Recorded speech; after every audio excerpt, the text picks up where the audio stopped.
I don't really know how to start shows. Come on now, don't start liking me now. So yeah, I'm funny compared to, well, you'll see later. I stand for mayhem! I know a lot of fucking idiots that think a lot of shit is mean-spirited just because it goes against what they believe. But the relief of comedy is it takes things that aren't funny and it allows us to laugh about them for an hour. We got a purple suit to buy and a gigantic coffin. Why are you laughing? Comedians were terrified of Mencia because they knew their best material would just be gone and it would be used on some Comedy Central special after Mencia got a hold of it. So we'll start by playing, the first clip we have is Cosby, right? Correct. All right, so let's remove all judgments you have of Bill Cosby. Forget anything you know about him from the last 5 years and try to remember that he was once one of the greats. So factor that into the fact that someone's doing his bits 30, 40 years later. Well, I don't know. I guess you have to have a refined comedy ear to really tell the similarities between these two bits. We'll start with Cosby, and this is a bit about basically your kids giving you credit. You grab the boy when he's like this, see? You say, come here, boy. 2 years old, you say, get down. Dad show you how to do it. Now, you come at me. Run through me. There, see? Get back up. Get back up. See? You didn't do it right. Now, come at me. See? Now, and you teach him, see? You say, now, go attack that tree. Bite it. Come on back. Bite it again. You teach him all that. Tackle me. Bam! And then soon he's bigger and he's stronger and he can hit you and you don't want him to hit you anymore. You say, all right, son, turn him loose on high school. And he's running up and down the field. High school, touchdown, 800 touchdowns per game. You say, yes, that's my son. And he goes to big college playing for a big school, 3 million students and 800,000 people in the stand. National TV, and he catches the ball and he didn't even bother to get out of the way. He just runs over everybody. For a TD and turn around and the camera's on him and you're looking and he says, hi, Mom.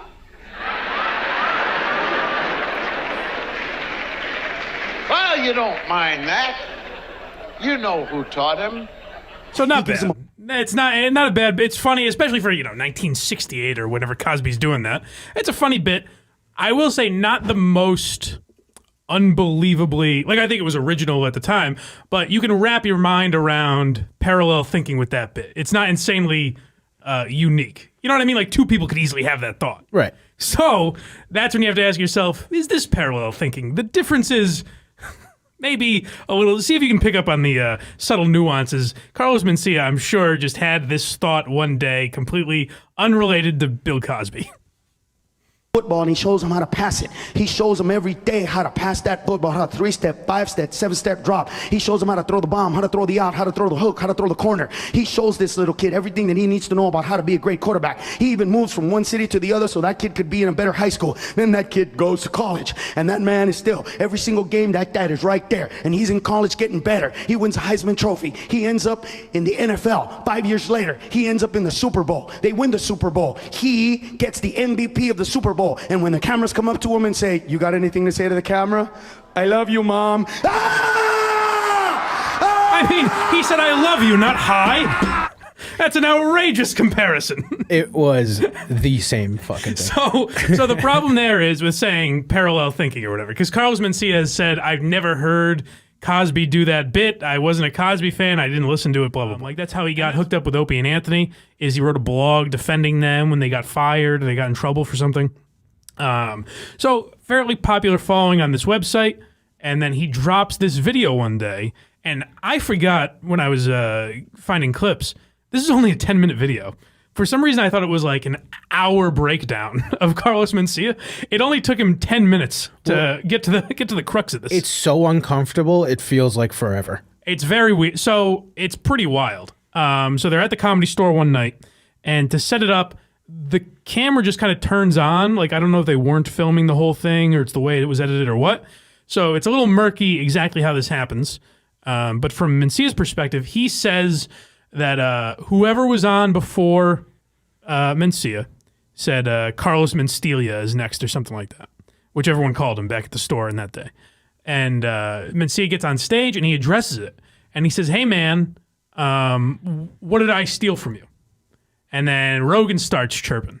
So this starts where Rogan is off stage confronting Carlos Mencia in front of what sounds like a packed house, by the way. Like the audience is just watching this happen, which is crazy.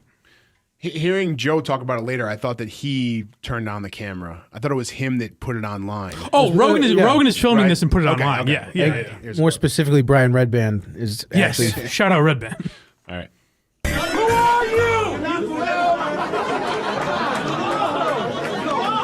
I'm somebody important enough that he had to end the show by saying Carlos Mencia. That's who I am. You don't know that nobody supports him. You don't know that nobody. If someone steals a riff from a song, that shit's in the news constantly. Motherfuckers steal shit and make it on HBO. They steal shit, they put it on television. What are you saying? Hold on one second, right there. So that woman that you hear, and first of all, spoiler alert, the crowd changes their mind at some point. But that woman yelling, like, he made it better, he made it better. That is someone who just doesn't give a fuck about comedy. Right. And I believe that's the large majority of the audience Mencia had. Where it's just like, oh, he's making silly sounds and, you know. He's famous. Yeah, like, I think that was Mencia's audience at the time where it's like, who gives a fuck if he's stealing? He made it funny, you know? Right. So it's there's a little more to this. You're saying that you're acting like a little bitch. Yes. They're not agreeing with you. They don't even know what the fuck I do. They don't even know what the fuck I do. They don't know shit. You just talk shit. It's easy to say you steal shit. I could say you steal shit, but I don't, because I'm not a little bitch. No, let me tell you what I think. I think that every time you open your mouth, you talk about me, I think that you're secretly in love with me because you can't shut the fuck about me. That's what I personally fucking think. It's tough to hear Rogan there because he doesn't have a Yeah. mic yet. But he said, so you're saying that everyone that works in this club is a liar? Because everyone said it at this time. And I will say for Dane Cook, or you know what, Amy Schumer's a better example. When Amy Schumer got accused of stealing, a lot of comics defended her. Like, I'm sure we'll talk about Amy someday. I think we're going to do a whole joke stealing episode. That'd be great. We talk about Robin Williams and Dennis Leary and all these guys.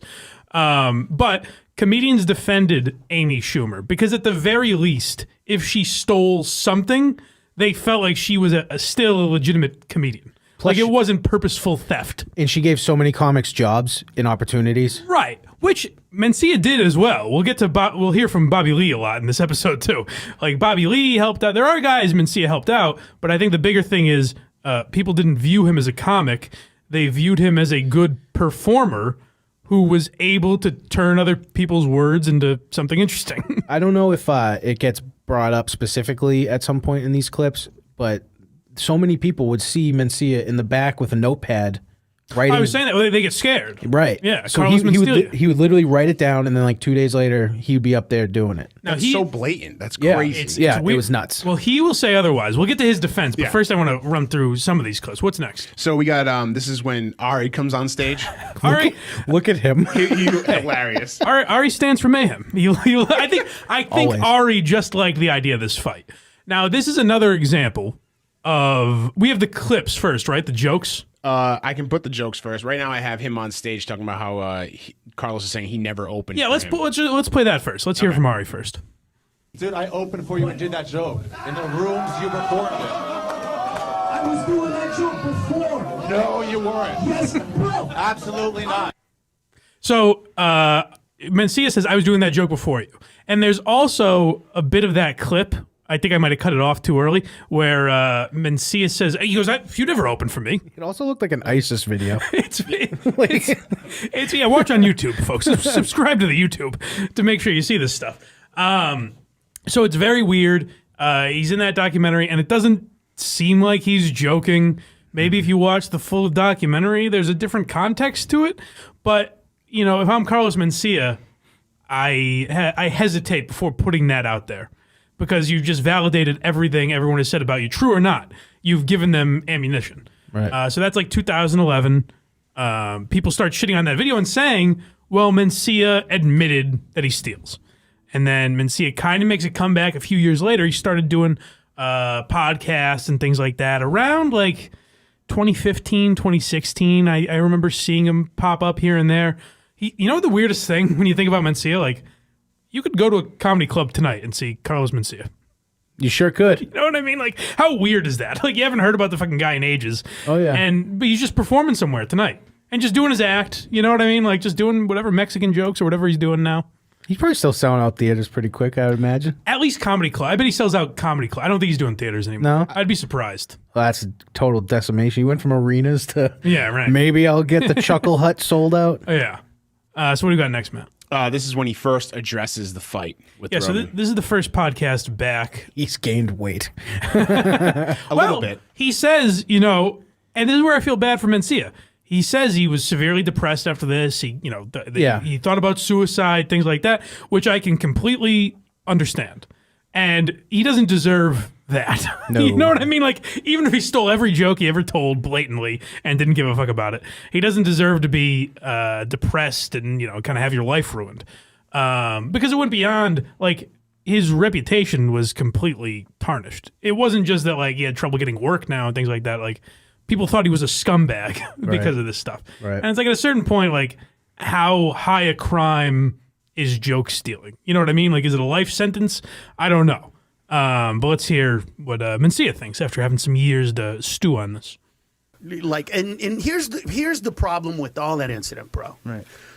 I was told by people that I paid tens of thousands of dollars, don't address it.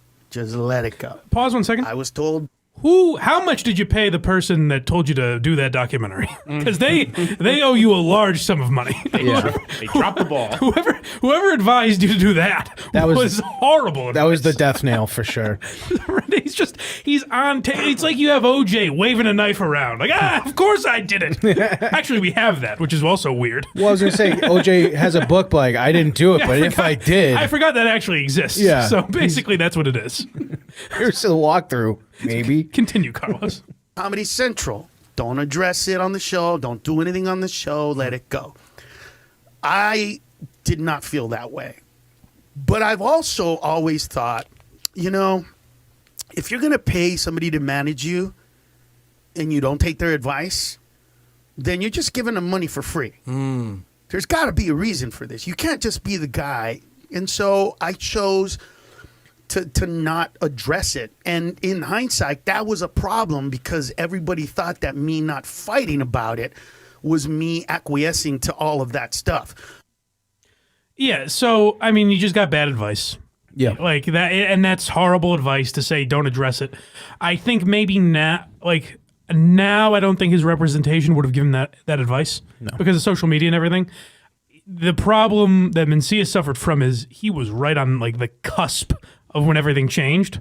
So in 2003, let's say, this happens in 2003, he can go away and not address it, and then everything's fine. No one sees that fucking video in 2003. Right. You know what I mean? Like 4 or 5 years later, and then, you know, when Mind of Mencia gets canceled and he's trying to like rebuild his career, that's 2008, 2009. Now everyone's on Facebook. We're out of MySpace, all that. Like, he hit it at the worst time where you have to be out there addressing shit. Right. You have to be in communication with your fans and everything. So that's the worst advice he could have gotten is don't address it. It was an old way of thinking that fucked him up before where Rogan has heard a lot of this defense. He's heard about the recordings that Mencia has and everything. And I'm sure Rogan has heard the criticisms that Rogan now gets where he bullied Mencia and that Mencia was the victim in all of this. And it seems like Rogan is not backing down to that shit. But he's saying he wasn't able to get his narrative out and apologize to the people. That's not true. No, I mean, he's come up with a bunch of different versions of why he is not at fault. And Joe, I'm not defending I know him at you're all. not. I'm just I know saying you're it was super interesting because I only know your version, Ari's version. Bobby Lee tells me about all these stories. I've heard all these stories. I've never had any interaction with him. He's got a few different versions. One of his versions is I've recorded all my shows since 1993, and if I ever stole a joke, I would go back and say, listen, I could show you that I did it before you, or if I did, I'm sorry. Like, he's trying to find a way to excuse what everybody knows he did.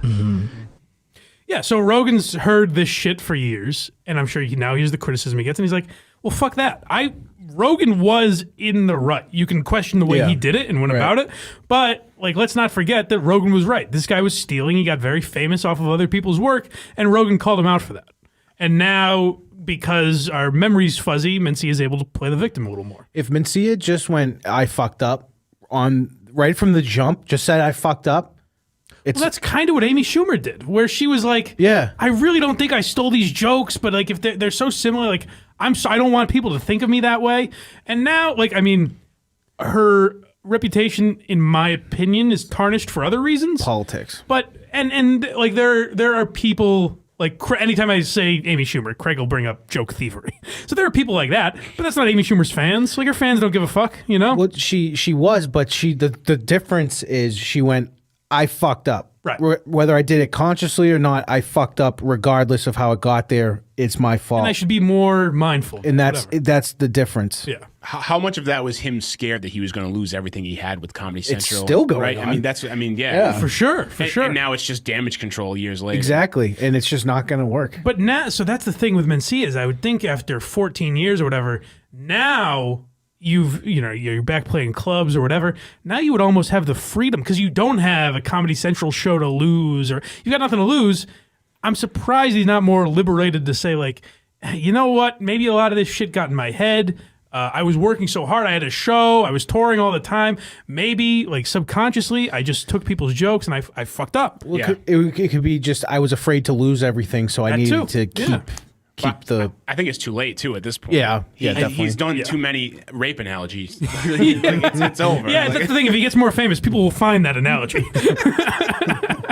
But again, I think that also points to the sociopath thing that we're talking about, where I think he's just a phony. When he does Rogan, I want Jamie to have that clip ready to go. I'll be sending it to him. Explain it. Jamie, did you ever hear him admit to rape? This last one is again, it's Shab and Rogan. Yeah. Look, the guy has been tortured. You know, that's the sad thing. It's like, how much does the man deserve? How much punishment does he deserve for what he did? You know, he's probably still not stealing. I don't know. Yeah, I don't know. I don't know what he's doing. I know just like 2.5 hours on stage. But here's the thing that does happen to comics, and this is where it's really weird. Comics that steal, they have a really good beginning of their career, and then they get called out for stealing, and then they try to not steal. And the contrast between their early material when they were stealing and the new material when they're not stealing is clear as day. Stark. Yep. It's staggering. So, yeah, there's a couple things there where he's right. Like, your career hits a certain point, and then it's like, people are now going to notice it. Like, even if take Mencia out of it, whoever it is. If you get as big as Mencia was, all of a sudden you're big enough that people are going to start noticing if you're stealing jokes. Right.